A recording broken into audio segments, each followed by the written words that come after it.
Gaza തെരുവിലെ ചോര കണ്ടേ ഞാനും എഴുതട്ടൊരു കണ്ണീർ കാവ്യം. പിഞ്ചോമന മക്കളെ ചോരക്കായി ദാഹിച്ചലയുന്ന ചെന്നായ്ക്കൂട്ടം.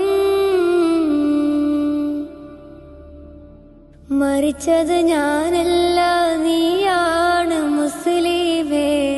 ഫാസിസ തടവറയിൽ അടിമയായി നിൽപ്പോ നീ.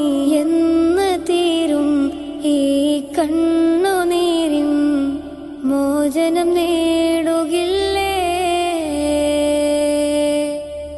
ഫലസ്തീൻ ചിരിയെന്നത് കാണാക്കിനാവല്ല,